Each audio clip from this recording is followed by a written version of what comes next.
At only 19 years, this certificate holder of short courses in agriculture at Makerere University, second born in a family of 7, without someone to call father, Gloria Quinkiriza from Nakasongola district has made gold out of what her dad left behind after an accident that crushed his life. She is into dairy farming, and not just farming, but in a complete dairy production chain. She deals in cattle, sheep and goats. She doesn't employ anyone. She does the work herself, grazing, milking, to making yogurt. I process yogurt and pack it and supply it in Nakasongola, Niger and Masindi. And I also rear animals like goats, cattle and sheep. She rears crossbreed cattle.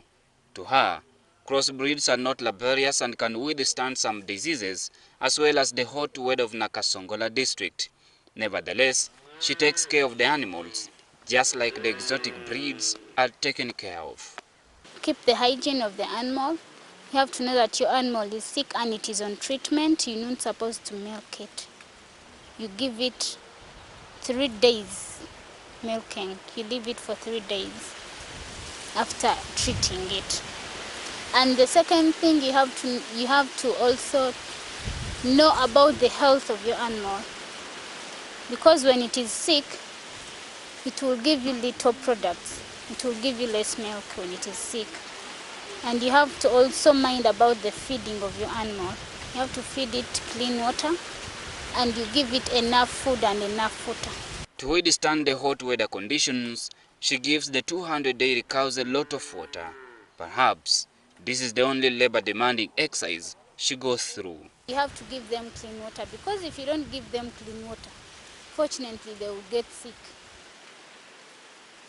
And the next thing you should mind about your animal, you should always know that you have to spray your animals, because if you don't spray it, of course it has to become sick.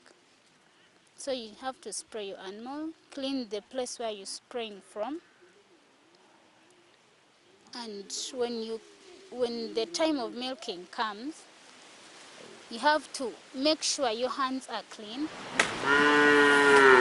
After milking, she is not quick to sell her product. She does extra work to add value to the product. She turns milk into yogurt.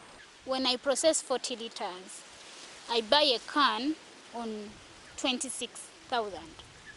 And I get from the finished yogurt, I get 1,500. 150. 50,000. So there is a difference. These people who don't add value, they sell their milk cheaply. 1 liter they sell it 600, and me 1 liter I sell it 4,000. 1 liter of yogurt. Gloria reasons that most dairy farmers put their efforts to waste by rushing to sell milk in raw form, and that those without cows can as well make money by buying raw milk and add value to it by making either yogurt or butter. Have attitude towards what they want. Personally, I don't want to work for someone. So it is better, the little you have, you start your own. Because buying milk is not expensive. Buying milk that has not been added value, it is not expensive. They buy milk. I encourage them, first thing, to be hardworking, because it is not easy, that whole process. Because that whole process, finishing all that process, you get tired. So one thing, you should be focused, you should be hardworking, you encourage yourself, and you say that you can. If others can, then you also can. Of sugar. Though she inherited without any skills to manage a dairy farm, she didn't sell the animals. And now, she earns 300,000 Uganda shillings every week from this inheritance, and still with the bigger dreams of making butter in the near future to increase on her income. Kenneth Bwire, WBS Smart Farming. So you